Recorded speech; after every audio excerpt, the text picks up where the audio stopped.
কোরআনে কারিমের মধ্যে আসছে মহান আল্লাহ পাক রব্বুল আলামিন কিন্তু মানুষের চেহারার দিকে তাকান না, চেহারা গঠনের দিকে তাকান না।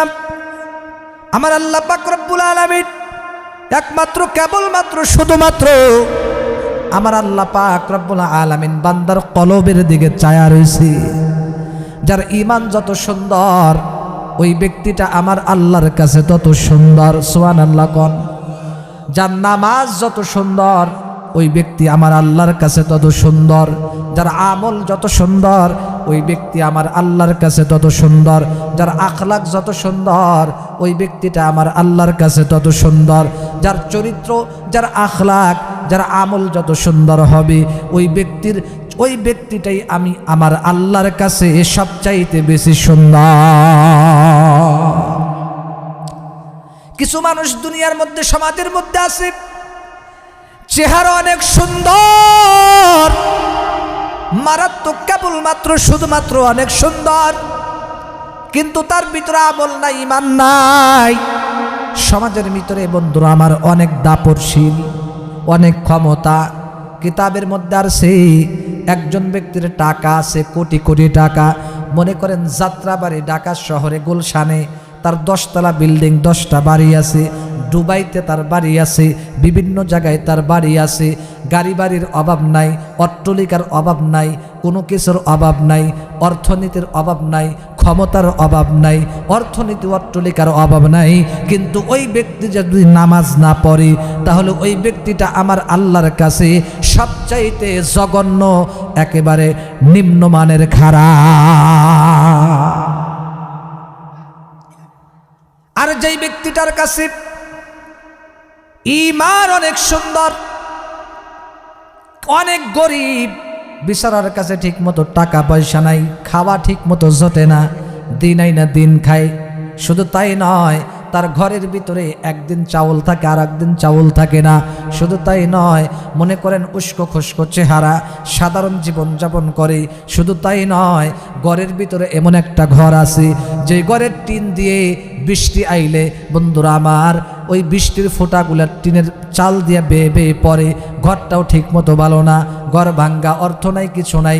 কিন্তু ওই ব্যক্তির ভিতর যদি ঈমানটা সুন্দরভাবে মজবুত থাকে, আমল যদি সুন্দর থাকে, তাহলে আমার আল্লাহ বলেন ওই ব্যক্তিটা, ওই কোটি কোটি টাকাওয়ালা ব্যক্তির চাইতে এই গরিব ব্যক্তি, নামাজি ব্যক্তিটাই আমি আল্লাহর কাছে সবচেয়ে বেশি দামি। জোরে কোন সুবহানাল্লাহ। সেই জন্য আমাদের ঈমান, আমল, আখলাক সুন্দর করা দরকার আছে না নাই? মা বোনদেরকে বলতে চাই, আমার মায়েরা খুব ভালো করিয়া শোনেন। কিতাব থেকে বলছি, কিতাবের মধ্যে আছে আমার আল্লাহর কাছে ওই মহিলাটা সুন্দরী নয়, যেই মহিলাটা চামড়ার দিক দিয়া, চেহারার দিক দিয়া, বাহ্যিক দৃষ্টিতে অনেক সুন্দরী, অনেক সুন্দরী, রূপের অভাব নাই, চেহারার অভাব নাই, সব দিক দিয়ে ফিটফাট, সব দিক দিয়েই 100 চেহারা। কিন্তু ওই মহিলার মধ্যে যদি আমল না থাকে, পর্দা না থাকে, যদি লজ্জা শরম না থাকে, হায়া যদি না থাকে, তাহলে ওই মহিলাটা আল্লাহর কাছে পশুর চাইতেও খারাপ। ও আল্লাহর কাছে সুন্দরী না। আর যেই মহিলাটা মনে করেন চেহারাটা মনে করেন কালো, অথবা মোটামুটি, অথবা গরিব বংশের মেয়ে, আমার মায়েরা খুব খেয়াল করেন। শুধু তাই নয়, আর যদি সুন্দরী হয়, আমলও যদি করে, তাহলে তো কথাই নাই, তাহলে ডাবল সুন্দর, ঠিক কিনা কন? সুন্দর আছে, আমলও করে, তাহলে তো ডাবল সুন্দরী। আর যদি আমল না করে তাহলে ও তো নষ্ট, পশুর সে খারাপ, নাউজুবিল্লাহ কর।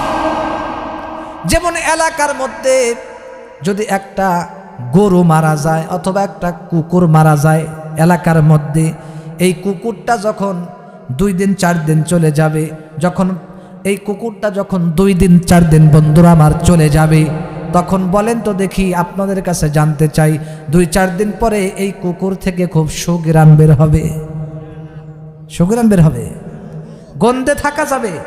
থাকা যাবে না। ঠিক তেমনি ভাবে যেই মহিলা পর্দা করে না, বিপর্দায় চলে, যেমন পচা কুকুর আর গরুর দ্বারা যেমন সমাজের মানুষ কষ্ট পায়, সমাজ নষ্ট হয়, বেপর্দা বেশরম নারীর কারণে সমাজের যুবকরা নষ্ট হয়ে যায়। মিথ্যা কথা কইলাম? বেশি বলে ফেলছি।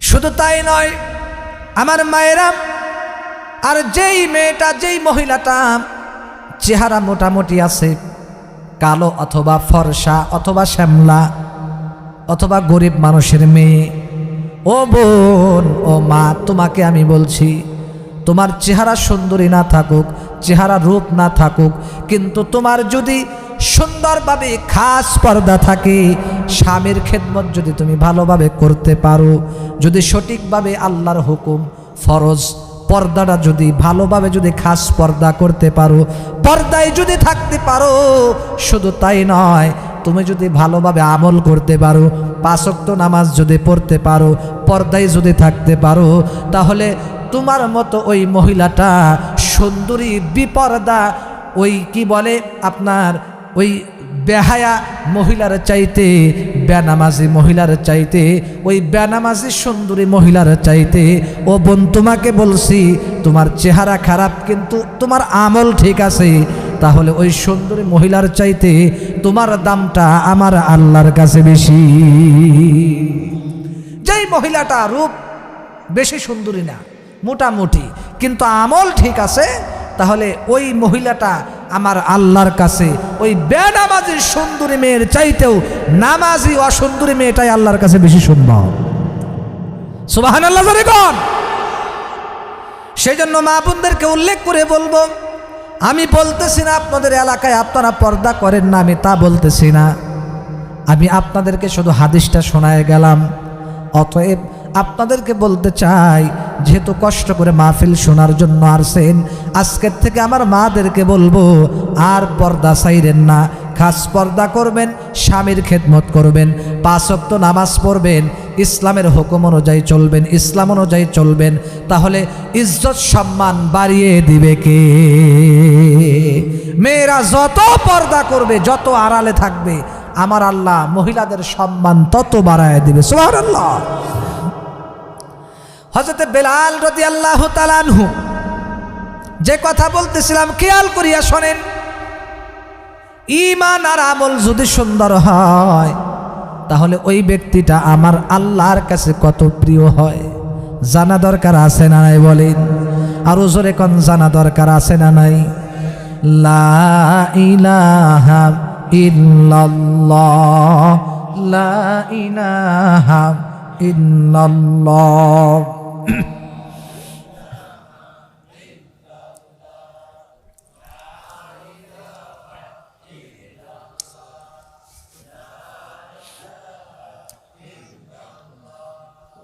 লা ইলাহা ইল্লাল্লাহ মুহাম্মাদুর রাসূলুল্লাহ। খারাপ লাগে নাকি ভাই? কষ্ট লাগতেছে? পিছনের ভাইদের মনে হয় কষ্ট লাগতেছে। এই ওই যে মুড়ি খাই কে? এই তুমি মুড়ি খাচ্ছ, একটু পরে খাও। আবার মাথাও জাকাচ্ছে, জি হুজুর আমি মুড়ি খাচ্ছি। মুড়ি খাই না বাদাম খায়? ও মুড়ি, যে মুড়ি খাবে বা বাদাম যে খাবে, একা খাইতে পারবে না, সবাইকে দিতে হবে, ঠিক কিনা কন? একা খাইলে তাহলে সবাই মন খারাপ করবে তোমার প্রতি, সেজন্য খাইলে সবাইকে দিয়ে, নাইলে খাইবা না, ঠিক কিনা কন? আর রং চা যদি কেউ পারেন আর একটা নিয়ে আসেন ইনশাল্লাহ। এই মহব্বত করে কোনো যুবক, মাহফিল কমিটি যিনি না নিয়ে আসলো, কোনো যুবক কি আছেন? মহব্বত করে একটা রং চা নিয়ে আসেন। আল্লাহকে তৌফিক দান করুন, জোরে কোন আমিন।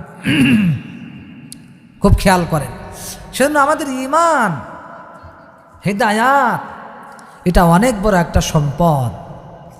সেজন্য আল্লাহর কাছে আমাদের দোয়া করতে হবে, প্রত্যেক দিন দোয়া করতে হবে। কি দোয়াটা করতে হবে? ইহদিনাস সিরাতাল মুস্তাকিম।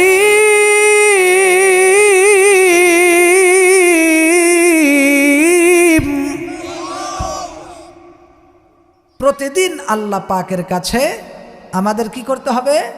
দোয়া করতে হবে। এর অর্থ কি জানেন? হে আল্লাহ, আমাকে তুমি সরল সহজ সঠিক পথ দেখাও। সুবহানাল্লাহ।